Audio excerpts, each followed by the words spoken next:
Jadi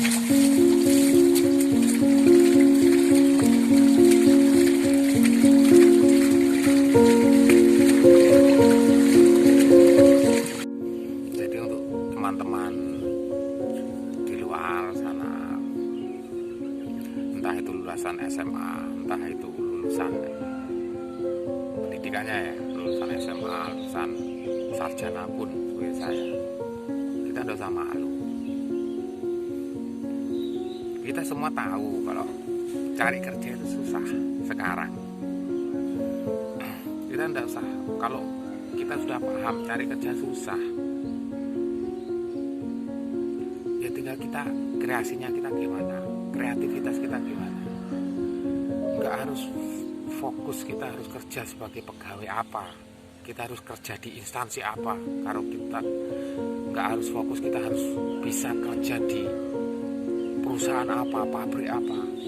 Kalau itu semua kayaknya sekarang melamar pekerjaan di tempat-tempat itu sulit, kita nggak usah patah semangat, kita nggak usah, istilahnya basa Jawane apa ya,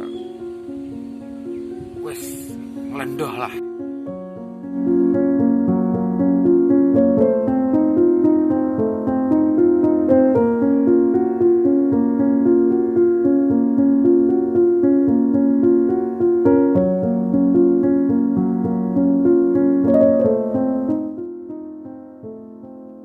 Assalamualaikum warahmatullahi wabarakatuh.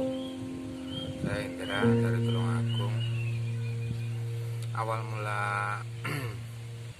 saya mulai belajar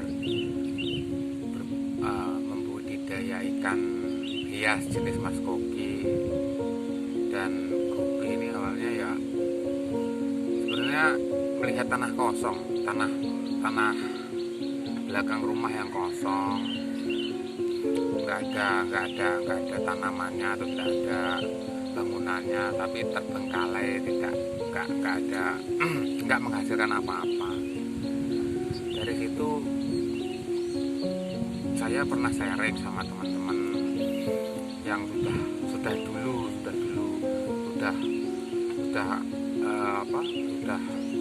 membudidayakan ikan, sudah membuat kolam-kolam ikan kecil-kecil itu. Awalnya saya sharing dengan mereka, terus akhirnya ada saran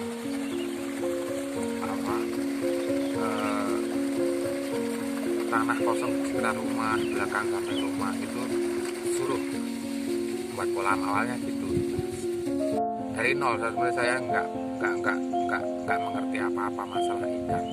Dari situ saya mulai membuat kolam,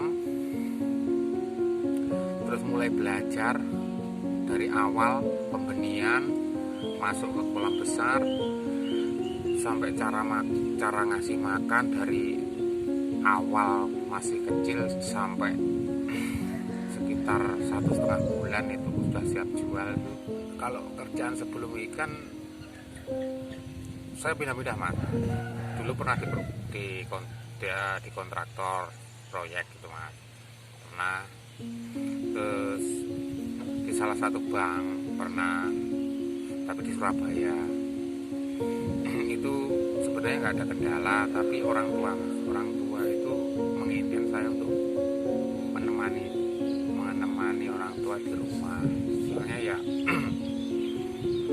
saya bersaudara cuma 2, adik saya udah ikut suaminya, tinggal saya sendiri. Jadi namanya orang tua biasanya salah satu anaknya harus ada yang menemani. Jadi ya lek bahasa Jawanya itu biasanya nggih ayem-ayeman wong tua gitu. Saya sebenarnya lulusan sarjana FISIP, sosial politik, UMM Malang. Tapi sebenarnya saya nggak begitu dari dulu mas. Sebenarnya saya pengennya memang wirausaha, kerja kantor yang berangkat pagi pulang sore itu dari dulu memang nggak punya cita-cita pengen kerja yang di kantoran, pulang pagi ya, berangkat pagi pulang sore, pulang sore dari Senin sampai Sabtu itu sebenarnya nggak punya cita-cita gitu, pengennya dari dulu bang wirausaha. Saya berpikir malah gini, apa kalau kerja di rumah, wirausaha di rumah itu waktu untuk keluarga itu lebih banyak mas, menurut saya gitu, daripada kerja di kantor. Kalau masalah omset sebenarnya ya menjanjikan sebenarnya. Kalau pas harga bagus, terus ikan yang kita pelihara itu warna ikannya itu bisa bagus juga, warnanya tajam-tajam juga, ya itu bisa omset, keuntungan itu berdasarkan pengalaman saya itu bisa 2-3 kali lipat dari modal. Sebenarnya sangat menjanjikan di sini. Kalau suka dukanya membudidayakan ikan hias itu, sukanya dulu ya. Sukanya ya pertama modal kecil. Kedua butuh lahan nggak luas.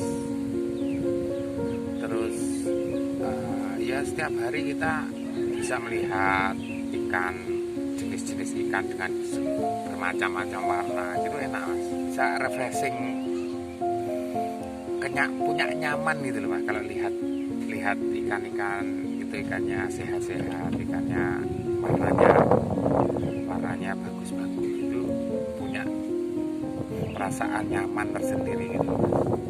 Kalau masalah dukanya ya ini tetap terkait dengan pandemi COVID ini, sampai harga itu sampai turun. Harga itu diakibatkan bukan karena produksi yang membludak atau masalah apa-apa, enggak. Masalahnya kadang ada yang proses pengiriman untuk pedagang yang ngambil, istilahnya yang ngambil ikan. Jadi untuk pedagang yang ngambil ikan itu proses pengiriman keluar kotanya kan yang banyak. Terus di masa PPKM ini itu kan mobilitas itu kan dibatasi sampai sekarang ada kendala baru, itu oksigen untuk ikan itu terbatas karena untuk kebutuhan pasien COVID. Berita terakhir itu gitu.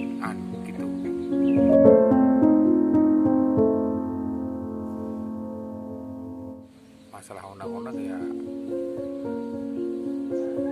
pengen harapannya ya sebenarnya tetap pandemi harus segera selesai sebenarnya mas. Itu sangat berpengaruh sekali, dari proses keluarnya ikan, proses pedagang yang ngambil ikan kita, terus proses keluar mobilitasnya untuk kirim ke luar kota itu sangat menurun drastis mas. Dan itu mengakibatkan ikan di petani itu membludak, terus harga kan jadi turun. Jadi yang perlu saya tekankan di sini untuk pesannya, kita nggak usah malu, kita nggak usah berkecil hati, kita nggak usah pesimis walaupun kita di desa.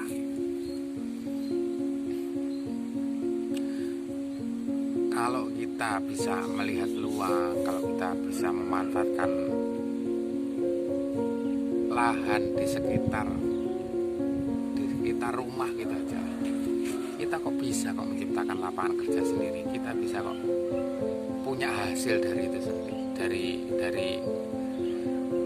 dari lahan-lahan kosong yang entah kita buat apa, itu bisa kok. Ya mungkin itu sedikit banyak pengalaman yang mungkin bisa saya bagi ke konco-konco, ke teman-teman semua tentang pengalaman saya sampai dari dulu sampai sekarang ya begitu itu. Ya untuk kalau misalnya saya ada salah kata, mungkin saya tidak berlihat menyinggung siapa-siapa di sini. Saya cuma ingin sharing, ingin berbagi. Monggo kalau ada yang pengen kasih masukan ke saya atau kritik, monggo silahkan, gak apa-apa. Itu malah lebih bagus.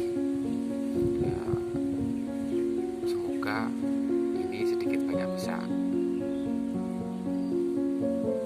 menginspirasi teman-teman di luar sana untuk lebih kreatif, lebih berinovasi di masa-masa yang sangat sulit ini menurut saya.